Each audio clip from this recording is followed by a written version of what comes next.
రైట్గా question వేస్తున్నా. దాసరి ఉషక్క గారు RSP భక్తురాలా, BRS భక్తురాలా, లేకపోతే కాన్సీరామ్ భక్తురాలా? నాకు అంత పెద్ద భక్తి ఎవరి మీద ఉండదు, but I like their ideologies. బహుజన రాజ్యాధికారం కోసం అని మాట్లాడేది. ఇప్పుడు ప్రజల ముంగడికి వచ్చి ఏం మాట్లాడతారు? మాజీ ముఖ్యమంత్రి కేసీఆర్ గారు కూడా మన బహుజన రాజ్యమే అజెండాగా పెట్టుకుందాము, ఎందుకంటే కేసీఆర్ దళితున్నే ముఖ్యమంత్రిగా చేస్తానని చెప్పేసి ప్రకటించినాడు.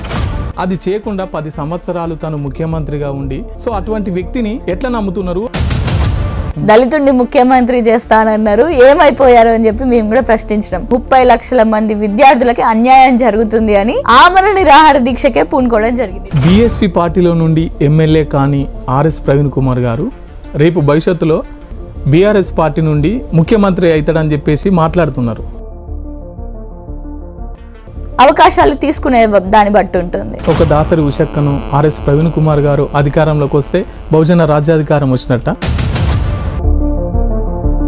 ఆర్ఎస్పీ అనే వ్యక్తి బీఎస్పీని ఎత్తుకున్నది కాంగ్రెస్ ఓట్లు చీల్చడానికే, ఓట్లు చీల్చి బీఆర్ఎస్ని గెలిపించడానికే.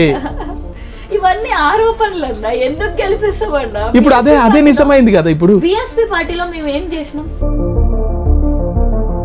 ఇంత ముందుకి ఇది దొరల పార్టీ, దోపిడీ పార్టీ అన్న ఆర్ఎస్పీ అందులో చేరితే ఇప్పుడు అది దొరల పార్టీ కాకుండా పోయిందా? అది అధికారంలో ఉంది.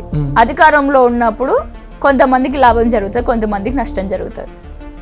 ఇప్పుడు లాభం సైడ్ వాళ్ళ దిక్కుండి భజన చేయమంటారా మమ్మల్ని?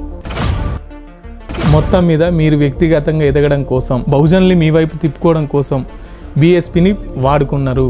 బీఎస్పీని చంపిన ఆర్ఎస్పీ అని. వ్యక్తిగతంగా మేము ఎదగాలి అని అనుకునేది ఉంటే ఉషక్కని ఏ విధంగా చూడొచ్చు రేపు భవిష్యత్తులో? నేను చేయాలనుకున్నది చేయలేకపోతున్నాను, నేను మళ్ళీ అడవి బాట బట్టి తుపాకీనైనా పడతాను, కానీ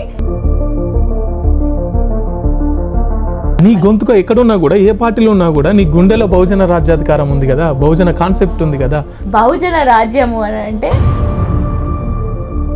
కాంగ్రెస్ పార్టీలు పిలిచి అవకాశం ఇస్తా అంటే వెళ్ళడానికి సిద్ధంగా ఉన్నారా?